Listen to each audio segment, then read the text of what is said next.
We're joined in the studios this morning with Ronda Paulson. She is the program coordinator with the Isaiah 117 House in Carter County, and it's a program that they're looking to expand into Greene County. Good morning, Ronda. How are you today? Good morning. Thanks for having me. Tell us a little bit, you and I spoke before we went on here, about the Isaiah 117 House. First tell us what that does. It's something that's unfamiliar to people in Greene County. They don't hopefully know what it is. But tell us a little bit about it, and then we'll get into how you got it started and what you want to do here with it. Well, it's actually probably unfamiliar for people in the state. This is the first home of its kind in the state of Tennessee. But the Isaiah 117 House, we exist because when a child is removed from their home and they're coming into state's custody, there are these transitional hours that take place from the time they're removed until the time they find a foster placement. Currently, those hours are spent in a DCS office, a Department of Children's Services office. These children are tired, they're hungry, they're dirty, they have zero possessions. If they do have anything, it's in a black trash bag. And so we believe they deserve better than an office. What are some of the circumstances that these children have been removed from their parents, typically? Currently, it's drugs. 9 times out of 10, we're dealing with parents that are addicted to either opioids or meth, and because of that, they are unable to parent their children. So for whatever reason, DCS has already stepped in, and they've come in and made a determination that the home is no longer safe for kids.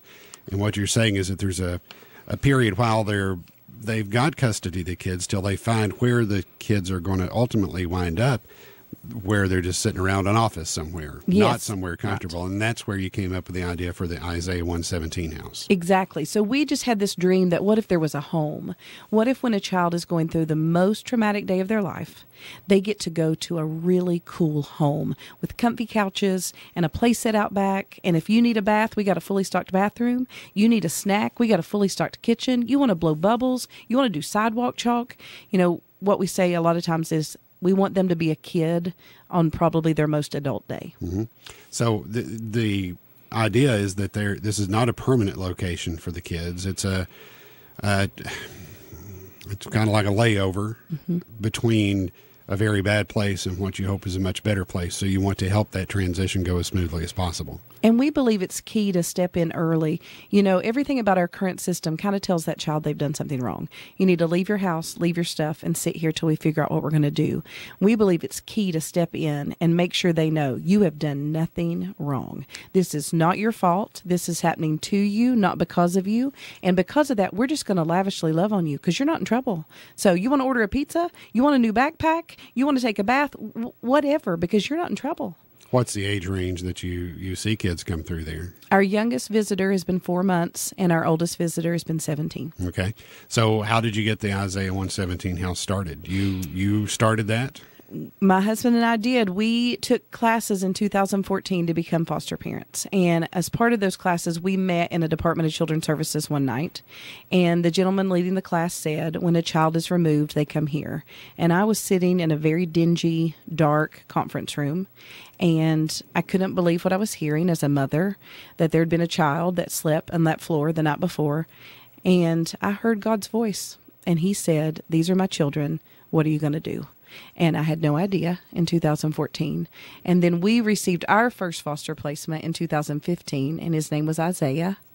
And we walked that journey with him for 2 years, 2015 to 2017, and just learned more about the system and that this is a real problem, that children are spending hours in an office space. And not just a problem for the children. Imagine trying to do your job with a sibling group in your cubicle.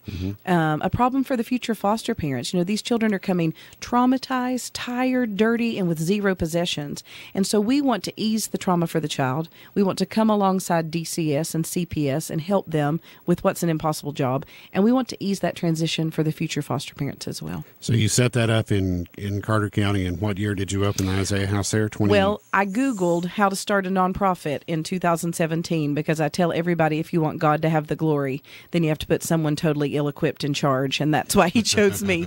So I Googled how to start a nonprofit, and our board met for the first time on February 26th of 2017. You're hoping to expand one of those to Greene County. What led you to Greene County as the next place to start an Isaiah House, as opposed to Washington or Unicoi or Johnson or Sullivan or anywhere else? I truly believe that God is doing this for his children. I believe that he called us to start it in Carter County because I needed people to know me when I said, I have this dream, want to help me do this home. And because they knew me and it was my community, they really rallied. And I think Washington County would have made the most sense, but he brought me to the office of Judge Kenneth Bailey, and Judge Kenneth Bailey knew this to be a problem here in Greene County, and he just really got behind it, and he has been the driving force. And that is part of the reason why we're probably headed to Greene County next, is just his enthusiasm and excitement. Judge Bailey, the Sessions Court judge, he sees all the people that are arrested for drug possession and drug issues, and probably is the first person to get a whiff. Well, I'll take that back. I'm sure the sheriff's deputies and city officers that go and have to make the arrest or the investigation and then bring in DCS. So certainly Judge Bailey is aware of that. He's been very instrumental in the child advocacy portion where you can get guardian ad litem's and people that CASA. Can help CASA through CASA. So this is kind of the next step in that. So what do you want to do in Greene County? What are you looking to do? Well, we started forming an expansion committee back in November. We've met once a month. That expansion committee has expanded to about 40 people. We actually have a meeting today at noon. We meet at the Greenville City Schools building downtown. Anyone's invited. So if you'd like to come join us at noon today and hear more about it. And we have subcommittees. We are working on finding property, which we have had a piece of land that's been donated. A builder, we need builders and a builder to step forward and say, I want to help you do this. And we need to create awareness, which is what we've been trying to do. And we need to raise funds. And so we're setting out to do both of those things on April 12th at First Baptist downtown. The doors will open at 11:30.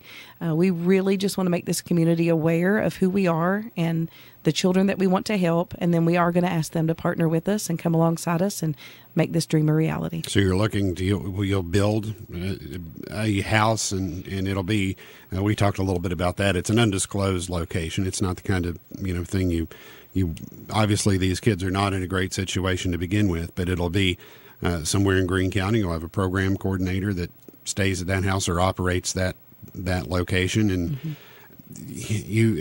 I asked you this just before we got on the air. We didn't get much into it. I started asking you how many kids come through, and it's a hard number to come up with and hard to say, but in Carter County, for example, this year, do you have kids most days, weeks, at least one or two, or groups? It really does come in waves. It seems like it comes in waves. And from the time we opened our doors on June 19th of 2018. So from June 19th till now, we've helped 85 children in the home, as well as others that we've offered assistance that haven't actually visited the home. And Greene County has a much higher rate of removal than Carter County. And so we estimate that we'll help 250 kids a year in that home. I was almost going to say earlier, I know you had the interaction with Judge Bailey that was key there, but Greene County leads the 3rd Judicial District in the number of drug cases and the number of issues that people go through and the number of severe child abuse. It's a sad statistic to be leading in, so I think certainly that need is there in Greene County. Yes, if we looked at numbers alone, it would make sense that we would go to Greene or Washington next, for sure. So how do people get involved? If they, yes, on this day, April 12th, come to First Baptist Church, but if they have questions or want to know more about it in the meantime, how do they get in touch with you or the organization? You can visit our website, which is just www.isaiah117house.com. On that website, you'll find a contact us. You can also take a tour of the current home and see pictures of the home. You can also order a T-shirt, several things you can do through the website. Our Facebook page is very active as well, and that's just Isaiah 117 House. We are constantly publicizing on there where we're going next, what we're doing, what our needs are. And you can email me at info@isaiah117house.com personally and just say, I'd like to get involved. Let me know more. April 12th at First Baptist Church. What time is that, Rhonda? Doors will open at 11:30. 11:30. All right. Well, thank you very much for coming by, and good luck with that. Keep us updated on anything you do, and we'll certainly mention that again. We've been speaking this morning with Ronda Paulson, the program coordinator with the Isaiah 117 House.